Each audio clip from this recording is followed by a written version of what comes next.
İnsanlık tarihi boyunca zihinler, zamanın ve mekanın sarsılmaz duvarlarına çarpıp durdu. Fakat bazı ruhlar bu sınırları tamamen aşmayı başardı. İslam düşünce tarihinin en gizemli siması Şeyh-i Ekber Muhyiddin İbn Arabi, evrenin dokusunu yırtan bir keşfe ulaştı. O, sadece bilinen dünyayı değil, fizik kurallarının tamamen değiştiği, akıl almaz varlıklarla dolu bilinmeyen alemleri de bizzat müşahede etti. Tasavvuf dünyası tayyi mekan, yani mekanı kat etmek ve tayyi zaman, yani zamanı bükmek olarak bilinen sırlar. Bu videoda Büyük Arif'in kendi eserlerinde kaleme aldığı boyutlar arası yolculukları ve o şaşırtıcı dünyaların keşiflerini inceleyeceğiz. Hazırsanız, fiziksel evrenin ötesine geçen ve insan bilincinin sınırlarını sarsan o kadim yolculuğa şimdi birlikte adım atıyoruz. Endülüs'ün sıcak topraklarında filizlenen bu arayış, genç İbni Arabi'nin zihninde bedenin hapsolduğu boyutları aşma arzusuyla başladı. Geleneksel ilimleri hızla özümseyen genç bilge, göründüğünden çok daha fazlasının perdenin arkasında saklı durduğunu fark etmekte gecikmedi.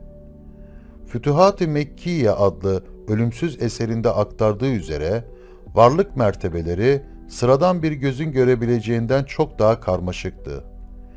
İbn Arabi, sadece ruhsal bir vizyon değil, fiziksel boyutta gerçekleşen somut bir yer değiştirme ile bilinmeyen diyarlara seyahat etti.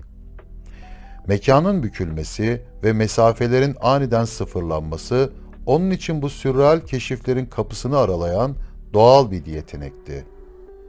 Bu alemlerden biri, toprağı, ağaçları, nehirleri ve gökyüzü bizim dünyamızdan tamamen farklı olan şaşırtıcı bir yerdi. Burada, nurdan binekler üzerinde hareket eden, konuşmaları ve yaşam biçimleri insan aklını zorlayan garip ve yüce varlıklarla tanıştı. Şeyh, Şam'ın dar sokaklarında yürürken, aynı anda bu bilinmeyen alemlerin pazarlarında dolaşırken görüldüğüne dair tanıklıklarla tarihe geçti. İnsan zihninin kavramakta zorlandığı bu durum, günümüz modern kuantum fiziğindeki dolaşıklık ilkesiyle inanılmaz benzerlikler taşımaktadır.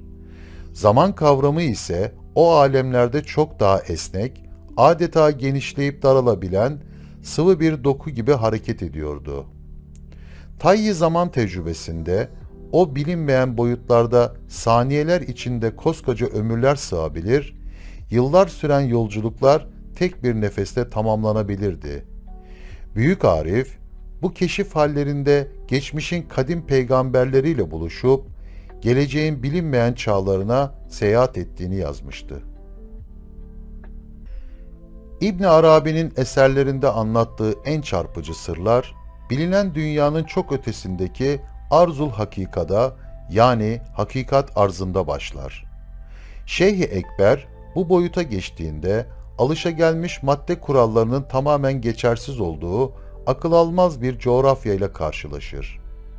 O, oranın nehirlerinin su değil, ışık aktığını ve toprağının bildiğimiz toprak gibi değil, şeffaf ve canlı bir cevher olduğunu yazar.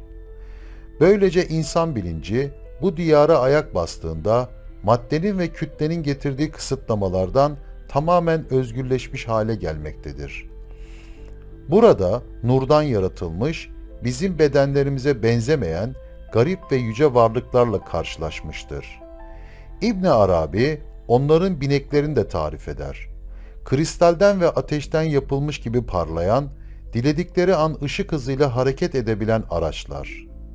Şeyh-i Ekber, Arzul Hakika'nın sakinlerinin ne yediklerini de şaşkınlıkla aktarır. Onlar maddesel gıdalarla değil, saf zikir ve tefekkürle beslenirler. Onların şehirleri birbirine geçmiş şeffaf küreler ve ışık saçan piramitlerden oluşur. Zaman orada dikey bir boyuta sahiptir. İbn Arabi'nin Arzul Hakika'daki bu keşifleri sadece felsefi bir kurgu değil, bizzat kat ettiği fiziksel diyarların somut bir tasviridir. İnsan zihninin kavramakla zorlandığı bu durum, günümüz kuantum fiziğindeki dolaşıklık ve paralel evrenler teorileriyle inanılmaz benzerlikler taşımaktadır. Müşahede edilen bu akıl almaz alemler, İbn Arabi'nin zihninde sadece birer fantastik deneyim değil, varlığın hakikatine dair derin bir doktrinin parçalarıydı. Şeyh, bu tecrübelerin ardındaki metafizik sırrı ve bilincin evrenle olan o sicimsel bağını anlamak için ömrünü Fususül Hikem gibi başyapıtlarını kaleme almaya adadı. Ona göre evren, sürekli yenilenen ve her an yeniden yaratılan bir ilahi tecelli zincirinden ibarettir. Bu sürekli yaratılış fikri, zamanın sabit bir çizgi olmadığını, anlık tecellilerin birleşimiyle oluşan bir illüzyon olduğunu gösterir. Böylece insan bilinci, doğru boyuta eriştiğinde anlar arasında serbestçe sıçrayabilir ve zamanın akışına müdahale edebilir hale gelirdi. İbn Arabi, Fususül Hikem adlı başyapıtında zamanın kat etmenin sırrını eşyanın hakikatine ulaşmak olarak tarif etmiştir. Mekanın dürülmesi yani tayyi mekan tecrübesi, mesafe kat etmek değil, varlığın katmanları arasında bir şuur değişimi yaşamaktır. Şeyh-i Ekber, Mekke'de geçirdiği yıllarda görünmeyen alemlerin kapılarının kendisine ardına kadar açıldığını detaylarıyla aktarmaktadır. Kabe'nin etrafında yaptığı döngüsel hareketler sırasında zamanın dikey bir boyuta geçerek geçmişle geleceği eş zamanlı kıldığına şahit oldu. O, geçmişte yaşamış bilgelerin ruhaniyetleriyle bir araya gelmiş ve onlardan zamansız hikmetlerin sırlarını bizzat dinlemişti. Hz. Hızır ile gerçekleşen o meşhur buluşmaları, fiziksel gerçekliğin kırıldığı ve boyutların birbirine karıştığı anlardan biridir. Denizin ortasında, suların üstünde yürüdüğü ve ayaklarının ıslanmadığı o gizemli tecrübe, fizik kurallarının aşkınlığını kanıtlar niteliktedir. İbn Arabi'ye göre bu olağanüstü haller, mucize arayış değil, hakikate eren ruhun doğayla kurduğu mutlak uyumun sonucudur.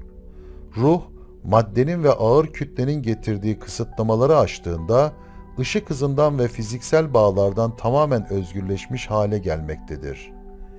İşte bu yüzden İbn Arabi, tek bir anda doğudan batıya uzanan büyük coğrafyaları kat edebilecek bir güce ulaşabilmiştir. Gittiği her yerde bıraktığı derin izler, sadece bedensel bir varoluşun değil, boyutlar arası bir seyahatin somut kanıtları gibidir.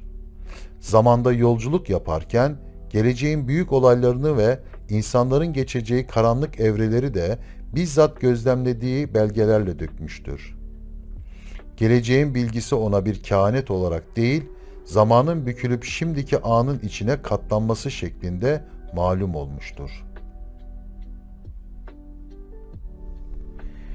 İbn Arabi'nin insanlık mirasına bıraktığı derin doktrin, zaman ve mekanın sadece zihinsel birer algı penceresinden ibaret olduğunu kanıtlar.